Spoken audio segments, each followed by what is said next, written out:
welcome to the Nexus Comics YouTube channel. Make sure to like, share, and subscribe, and enjoy the video.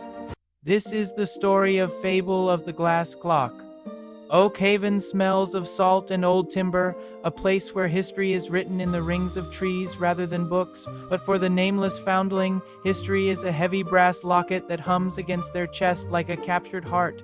Standing at the edge of the jagged cliffs, the protagonist young, unscarred, and unaware that this sunset marks the death of their innocence, looks out at the horizon where the sea meets a sky bruising purple. It's singing louder today, the foundling whispers, fingers tracing the rusted filigree of the artifact, while an old fisherman nearby grunts, coiling a rope, storms Komen, kid, best get inside before the wind steals your breath. But the vibration in the locket isn't a song, nor is it a storm warning. It is the frantic ticking of a countdown reaching zero. The celebration of the 18th birthday is cut short not by a toast, but by the shriek of tearing metal as the tavern door is obliterated, sending splinters flying into the stunned crowd. The music dies instantly, replaced by a heavy, rhythmic clanking, the sound of boots that weigh a ton hitting the floorboards, find the pulse. A mechanical, hollow voice rasps from the smoke, devoid of any human inflection. The foundling stumbles back, knocking over a tankard of ale, as the warm candlelight of the party is swallowed by a cold, unnatural blue fog rolling in from the street. They're here for me, the foundling realizes aloud, the locket burning hot enough to sear skin, while the village elders freeze in a terror they haven't felt for generations. They are the Hollow Knights, abominations of glass and gear, and they do not bleed when the village guard's pike strikes them. Instead, the weapon shatters against their translucent skin with the sound of a dropped chandelier. A towering knight, Commander Vitreous, grabs the brave guard by the throat, and where his glass fingers touch flesh, the guard turns gray and freezes, locked in time. Inefficient, Vitreous drones, tossing the frozen man aside like a mannequin. The foundling scrambles over the bar, heart hammering against ribs, watching as the monsters dismantle the only home known, tearing through wood and stone with indifferent clockwork precision. There is no anger in their violence, only the terrifying fulfillment of a function. Just as a glass hand reaches for the cowering foundling, a flash of gunpowder and silver bursts through the room, shattering the knight's arm into 1,000 diamonds. Move, kid, unless you want to be a statue, barks Garrick, a grizzled man in a tattered trench coat bearing the faded silver compass, leveling a blunderbuss that smokes with magical residue. He grabs the foundling by the collar, hauling them up with surprising strength for an old drunkard. The engine is hungry, and you're the main course, Garrick spits, kicking a table in two. The path of the advancing knights too by a second of time. The foundling looks back at the burning village, the life known turning to ash, and makes the first choice of many to run. 3 days of hard riding brings them to the academy, a crumbling fortress of spire and stone nestled in the mountains, where Garrick finally explains the weight of the world. The locket isn't jewelry, it's a battery, he explains, pouring himself a drink with a shaking hand as they stand in the grand, dusty library, the Hollow Knights. Serve the great engine, a machine designed to stop time so their king can rule an eternal instant. And that trinket around your neck is the ignition key. The foundling stares at the artifact, feeling the burden settle. The naive villager is dead, and something harder is taking shape in the void left behind. So I hide? The foundling asks, but Garrick shakes his head, eyes grim. No, you train until you can break them.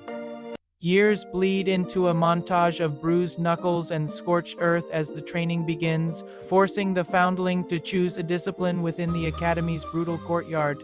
While others lift boulders or sharpen steel, the foundling stands amidst a circle of runestones, channeling the raw energy of the cosmos, choosing the path of will. Muscle fades, steel rusts, but the mind bends reality. The foundling grunts, sweat dripping, as a target dummy erupts into blue flames with a mere gesture.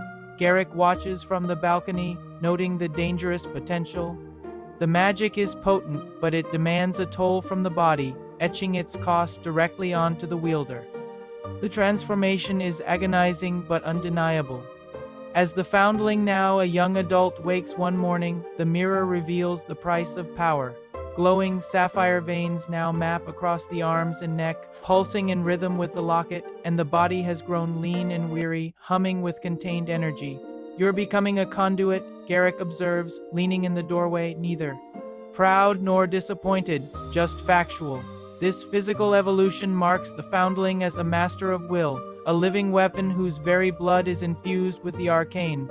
There is no hiding in a crowd now. The power is written on the skin for all to see.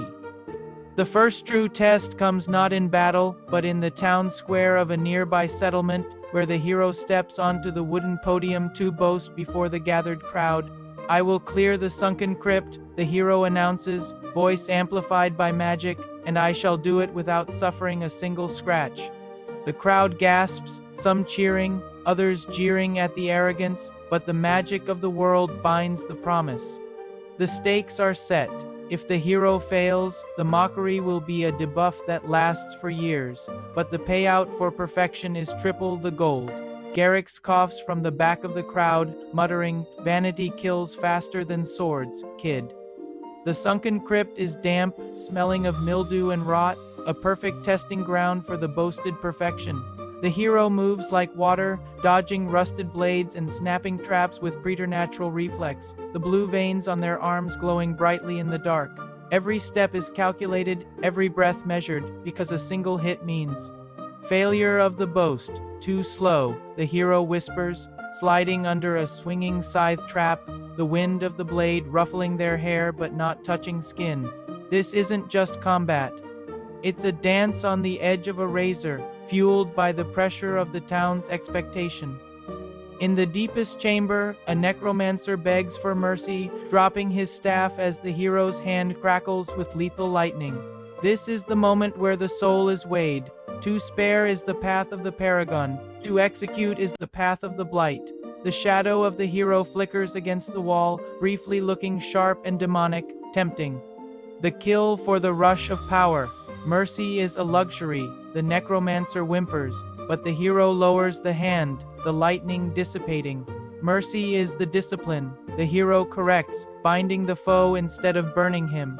The choice ripples through the ether, rejecting the easy strength of cruelty. Emerging from the crypt, the effects of the paragon choice manifest instantly. A soft, warm amber light begins to radiate from the hero's skin, contrasting with the blue veins of will. Songbirds flutter down from the trees to land on the hero's shoulders, drawn by the aura of harmlessness and grace. "You look ridiculous," Garrick grunts, though he smiles, tossing a bag of tripled gold coins to the victor. Shopkeepers bow as the hero passes, slashing prices on potions and armor, their eyes wide with reverence.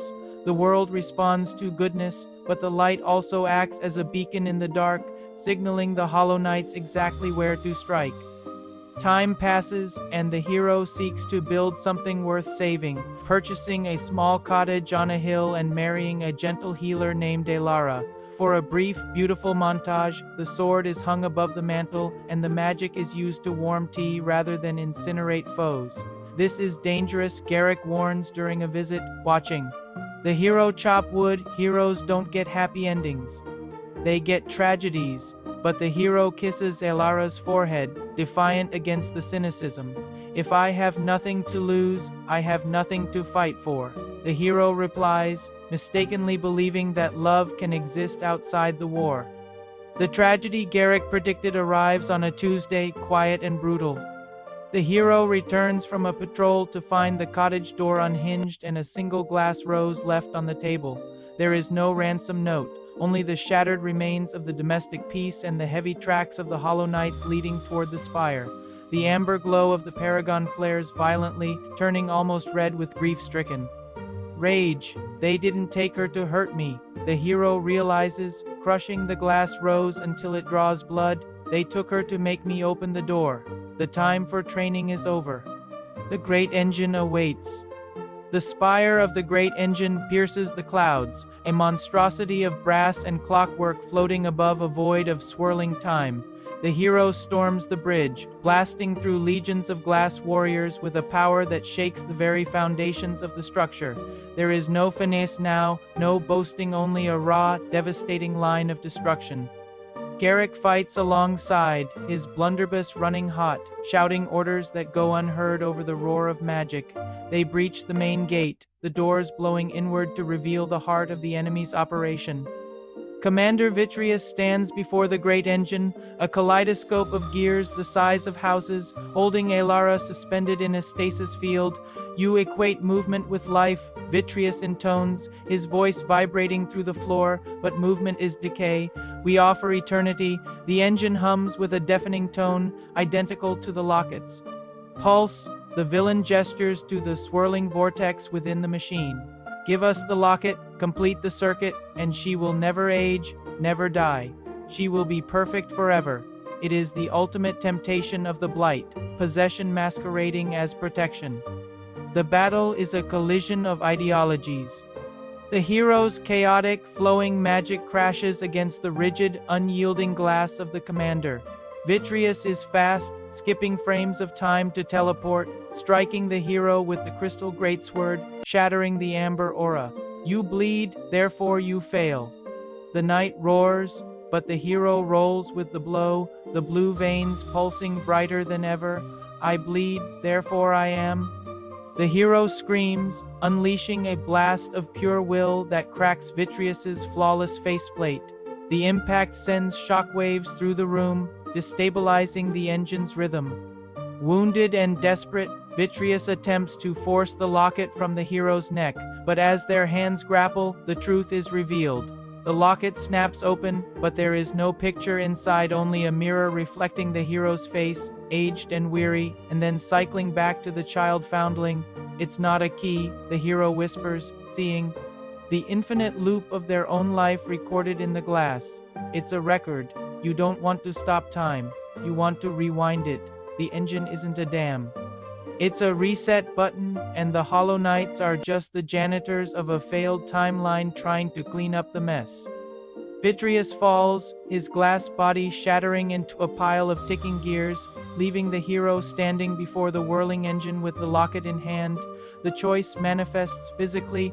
The engine offers a throne where the hero can rule a frozen, safe world with Elara, or the locket can be destroyed, breaking the cycle but unleashing the flow of time, meaning death, loss, and eventually the end of everything they love. Save her and lose the world, Garrick whispers, bleeding out on the floor nearby, or save the world and lose her eventually to time. The amber light of the Paragon wars with the selfish shadow of the blight one last time. With a tear tracking through the dust on their cheek, the hero looks at Elara, still frozen, beautiful and safe. A story without an end isn't a story, the hero says, voice breaking, it's a prison. The hero crushes the locket in their palm, driving the fist into the gears of the great engine. The explosion is silent and blinding. White, the gears grind to a halt, then shatter. Time rushes back in with a roar like a breaking dam. Elara falls from the stasis field, gasping for air, aging 1 second at a time, just like she is supposed to. Years later, Oakhaven is rebuilt, not perfect but alive. The wood rots and is replaced, people grow old and die, and children are born to take their place. In the town square, a statue of the hero stands, not towering and muscular, nor terrifying and shadowy, but human-sized, one hand extended in an open gesture. An old man, the former foundling, sits on a bench nearby, watching the leaves turn brown and fall, content in the beauty of the temporary. He touches his chest where the locket used to be, feeling only the steady, finite beating of his own heart. The clock ticks on. Years later, Oakhaven is rebuilt, not perfect but alive. The wood rots and is replaced, people grow old and die, and children are born to take their place. In the town square, a statue of the hero stands, not towering and muscular, nor terrifying and shadowy, but human-sized, one hand extended in an open gesture. An old man, the former foundling, sits on a bench nearby, watching the leaves turn brown and fall, content in the beauty of the temporary. He touches his chest where the locket used to be, feeling only the steady, finite beating of his own heart. The clock ticks on.